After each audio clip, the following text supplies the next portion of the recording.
안녕하십니까. 2023년 2월 27일 최병무의 팩트 시작하겠습니다. 어제 경찰의 국가수사본부장 사퇴 소동이 있었죠. 그래서 이 사퇴한 거는 잘 알다시피 아들 학폭 논란인데, 그런데 과연 인사검증을 제대로 했느냐? 이 후폭풍이 이제 계속 이어지고 있고요. 아마 며칠 더 갈 수도 있겠습니다. 자, 우선 윤석열 대통령이 임명한 지 하루 만에 사퇴했습니다. 요지는 뭐냐면 이런 겁니다. 2017년 6년 전이죠. 한 유명 기숙형 자립형 사립고에 다니고 있었는데 정순신 전 본부장의 아들이 동급생에 1년 동안 학교 폭력을 행사했다. 폭력이라는 게 언어폭력 이게 이제 위주로 이어졌던 것으로 보이는데, 그래서 2018년 다음에 학교폭력위원회에 회부가 됐고요. 그리고 곧바로 3월에 전학 처분을 받았습니다. 다른 학교로 전학 가라, 이 얘기죠. 그랬더니 정순신 변호사가 전학 취소 행정소송, 그 다음에 집행정지 신청 이런 걸 냈습니다. 1심, 2심, 대법원 다 기각됐습니다. 그리고 나서 이제 이 정순신 변호사의 아들이 2019년 2월에 실제 전학을 갑니다. 이제 1, 2, 3심 다 기각이 됐으니까 전학을 가고 2020년 서울대에 입학을 합니다. 이제 이거 가지고도 논란이 있죠. 아니, 학교폭력 전력이 있는 학생이 어떻게 서울대에 입학하느냐. 왜냐하면 수시 전형 같은 걸 보면 학교폭력 이런 거로 인한 학생 생활기록부 이런 게 반영이 됩니다. 그러니까 거기에서 약간의 감점이 있더라도 과연 서울대에 갈 수 있느냐 이런 이제 논란인데, 그 부분과 관련해서는 정 변호사가 이렇게 얘기했습니다.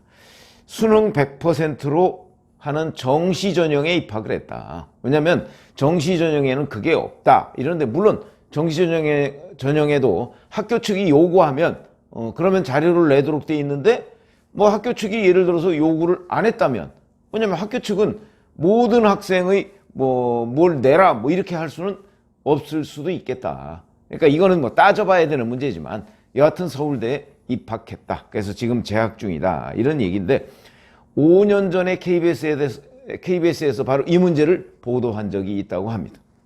자, 그러면 이제 이게 도대체 누구 책임이냐? 원래대로라면 경찰청장이 추천을 해서 행정안전부 장관과 국무총리를 거쳐서 대통령이 임명하는 거로 돼 있죠. 근데 관례로 보면 이게 검찰 출신입니다. 검사 출신입니다. 근데 이 검사 출신을 과연 경찰에서 추천을 했을까요? 저는 그렇게 보지 않습니다. 이거는 사전에 대통령실에서 아마 내려왔을 겁니다. 이 사람을 추천해라. 물론 정확한 과정은 지금부터 이제 현장 기자들이 취재를 해보고 해야 되겠지만, 취재해도 이게 명확하게 드러나지 않는 경우가 많습니다. 역대 정부의 인사 참사 굉장히 많았죠. 지금까지도 그 진상이 뭔지 드러나지 않은 경우가 대단히 많습니다. 과거 정부부터 계속 그랬습니다. 문재인 정부 때 마찬가지고요. 왜 그렇게 인사 문제는 그 과정이 잘 드러나지 않느냐? 워낙 사적으로 또는 은밀하게 이루어지기 때문이다. 왜냐면 대개의 경우 대통령이 이제 옛날 같으면 청와대 민정수석한테 누구 어디에 괜찮지 않아? 이런 식으로 얘기를 합니다. 그러면 민정수석이 그걸 검증하려고 노력을 안 하고 그냥 받들려고 노력을 합니다. 역대 민정수석이 대개 그랬습니다. 민정수석뿐만 아니고 대통령 비서실장 마찬가지죠. 그렇기 때문에 아마도 이런 경우에도 비슷한 과정을 거치지 않았을까. 대통령실에서 이렇게 얘기합니다. 공직 후보자 자녀와 관련한 문제다가 보니까 미흡한 부분이 있었던 것으로 판단된다. 경찰청도 자녀 사생활이라 검증 과정에서 파악하기에는 한계가 있었다. 이렇게 얘기를 합니다. 검증의 한계를 다 얘기하는 거죠. 그러면 검증은 누가 하죠? 법무부 인사정보관리단. 한동훈 법무부 장관은 인사정보관리단에서 하고 있습니다. 물론 이런 거 있습니다.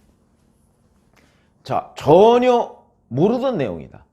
그런데 정순신 전 본부장 임명장 딱 되고 나서 예를 들어서 그 학교 폭력의 당사자가 또는 다른 어떤 피해자가 내가 과거에 이런 일이 있었노라. 근데 아무도 몰랐다. 이렇게 얘기하면 이건 인사검증의 한계임이 분명하고요.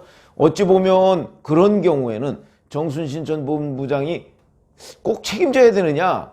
왜냐면 연좌제 폐지된 지가 벌써 언젠데요. 근데 이 경우는 다릅니다.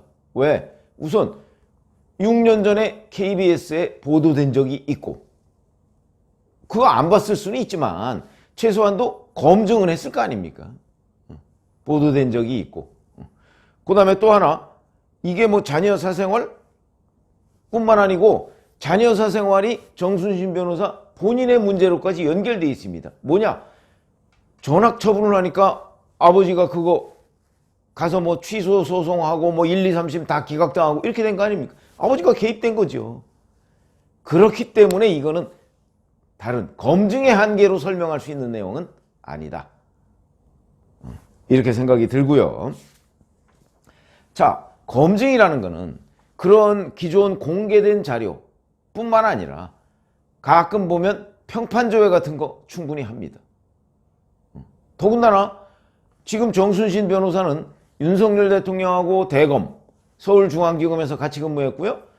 한동훈 법무부 장관하고 사법연수원 동기입니다. 그런 점에서 보면 평판조회, 예를 들어서 사법연수원 동기들 또는 서울중앙지검, 대검 이런 데서 같이 근무했던 뭐 검사들 내지는 뭐 친구들 한두 명 정도는 적어도 검증을 할 수가 있죠. 물론 그럴 경우라도 자기 친구의 아들이 어땠다 이런 경우는 잡아내기가 쉽지는 않은데 이거는 언론 보도에 나왔지 않습니까? 그러면은 그걸 누가 물었을 때 아, 그 옛날에 걔 아들 이만저만하고 했었던 적이 있는데 이런 얘기 나오게 마련이고 KBS 보도 나왔었으니까 그러면은 충분히 그 검증 네트워크에 걸리지요. 그러면 이게 정말 검증 네트워크에 안 걸렸거나 아니면 법무부 인사정보관리단에서 그냥 넘겼거나 이런 사항일까? 제가 아까 말씀드렸지만 그건 정확한 건 지금부터 취재를 해봐야 되지만 저희의 경험으로 보면 저희가 뭐 인사 실패 뭐 또는 인사 뭐 이런 거 취재 많이 해봤는데 뭐 그렇다고 해서 100% 맞출 수 있는 건 아니지만 저희의 경험에 보면 물론 가능성 세 가지 있습니다. 자, 첫 번째 대통령이 지목을 하니까 검증 자체를 안 하는 거. 두 번째 대통령이 몇 사람을 지목을 했는데 검증을 했다. 근데 대통령이 1순위로 지목한 사람이기 때문에 검증을 제대로 안 했다. 그 다음에 세 번째 검증을 했다. 그런데 그냥 넘겼다. 왜? 대통령이 지목한 사람이기 때문에. 이런 세 가지 정도의 가능성이 있는데 저는 이 세 가지 중에 가장 가능성이 높은 거는 세 번째라고 봅니다. 대통령이 이렇게 얘기한 거죠. 아, 그 정순신 변호사 그 국수본부장 그거 어떤가? 이렇게 물으면 대통령 실장한테. 그러면 대통령 실장은 알아보겠습니다가 아니고 알겠습니다. 알겠습니다. 대개 그렇게 답변을 합니다. 알겠습니다라는 얘기는 그쪽으로 하겠다는 얘기죠.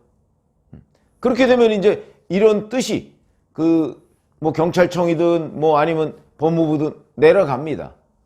그 경찰 그 국가수사본부장에 그 정순신 변호사 하라고 하시니까 그렇게 한번 검증해 보세요. 뭐 이런 정도로 내려가겠죠. 그렇게 되면요 다들 그냥 되는 쪽으로 아마 법무부 인사정보관리단에서는 글쎄요 아무리 한동훈 법무부 장관 동기라고 하더라도 이런저런 자료들은 다 수집했을 겁니다. 수집해서 올렸죠. 올렸는데 대통령실도 마찬가지고 그 다음에 윤석열 대통령도 뭐 원래부터 내정 그 하는 게 어떠냐 이렇게 돼서 대통령 추천이니까 그렇게 되면 나머지 작은 흠결 뭐 이런 것 흠결이 이만한 것도 요만해 보이고 요만한 거는 아예 안 보이고 이렇게 돼 있거든요. 그게 역대 인사 검증 시스템의 한계입니다. 그러니까 엄밀하게 따지면 대통령이 추천하면 인사 검증이 거의 없는 거나 마찬가지다. 그게 저희들의 그 취재 경험인데 이번에도 그랬는지. 왜냐면 이번 경우는 아마 또 이럴 가능성이 있습니다. 윤석열 대통령과 대검 또는 서울중앙지검 이런 데서 같이 근무를 한 적이 있기 때문에 정순신이 내가 잘 알아. 이렇게 되면 노터치입니다. 아무도 거기에 대해서 이의를 제기할 수가 없죠. 그거는 윤 대통령뿐만 아니고 역대 대통령들이 대개 다 그랬습니다. 박근혜 대통령 물론 문재인 대통령 마찬가지일 것이고 그렇기 때문에 대통령의 추천은 굉장히 어찌 보면 위험한 일이죠. 근데 대통령이 예를 들어서 이렇게 볼 수는 있습니다. 정말 진지하게 토론형으로 이제 참모들이나 예를 들어서 지금 김대기 대통령 비서실장 같은 사람은 정순신 변호사가 누군지 잘 모를 거거든요. 그런데 대통령이 이제 뭐 친한 친구들이나 뭐 아니면 검찰 누구 뭐 참모들 있을 거 아닙니까? 거기에다가는 물어보고 뭐 이렇게 하면 이런저런 옛날에 무슨 일이 있었는데 근데 그게 문제가 될까?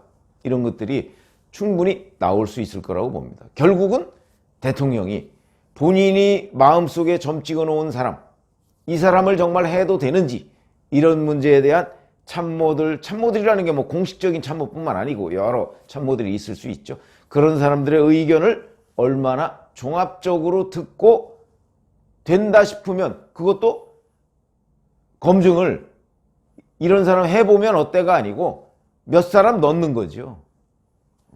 그렇게 검증을 받는 이런 그 시스템이 마련되지 않으면 앞으로 이런 인사 뭐 참사라고 할까요? 아니 임명장 준 지 하루 만에 사표 내는 거는 참사죠. 이런 일은 계속 벌어질 수밖에 없다. 이건 어느 정부든 되게 비슷한 패턴을 겪었기 때문에 제가 이렇게 말씀을 드릴 수 있는 것이고 다만 이제 이 정순신 변호사의 경우에는 누가 추천해서 누가 어떻게 됐느냐 이거는 검증을 해봐야 되죠. 근데 검증해봐도 잘 안 나오더라. 그게 또 저희 경험이기 때문에 뭐 현장 기자들이 하여튼 취재를 이게 왜 이런 일이 벌어졌는지에 대해서 왜냐하면 왜 이런 일이 벌어졌는지에 대한 원인을 규명해야 사실 그에 따른 책임도 나올 수밖에 없을 것이고 지금 대통령실에서는 자 인사검증 시스템에 뭐 재정비를 하겠다 뭐 이렇게 얘기를 하고 있는데 원인을 정확하게 알아야 처방이 나오는 거죠. 예를 들어서 제가 진짜 얘기했듯이 대통령이 그냥 이 사람 어때 이렇게 단수로 딱 찍어 내려오면 그거 검증 안 된다니까요. 그러니까 그럼 그런 시스템을 개선하려면 시스템이 어디 있습니까? 그게 대통령이 그렇게 안 하면 되는 거지. 그렇기 때문에 정확하게 원인을 알아야 되는데 그 원인은 뭐 기자도 기자 나름대로 취재를 해봐야 되는 것이고 저도 마찬가지고 그 다음에 또 주변에서도 이런 사람들이 이게 진짜 뭐가 원인일까 하는 것들 만약에 대통령도 본인이 그렇게 내정 사실을 그 대통령 실장한테 얘기를 한 일이 없었다면 그러면 대통령이야말로 억울하겠죠. 그러면 대통령이 이제 지시해서 왜 이런 일이 어디에서 딱 그 무슨 대들락에 걸렸는지 이런 부분을 파악을 해야죠. 그래야지 다시는 이런 일이 발생하지 않을 것 아니겠습니까?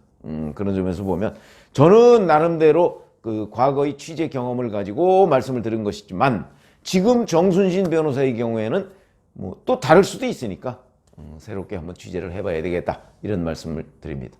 고맙습니다.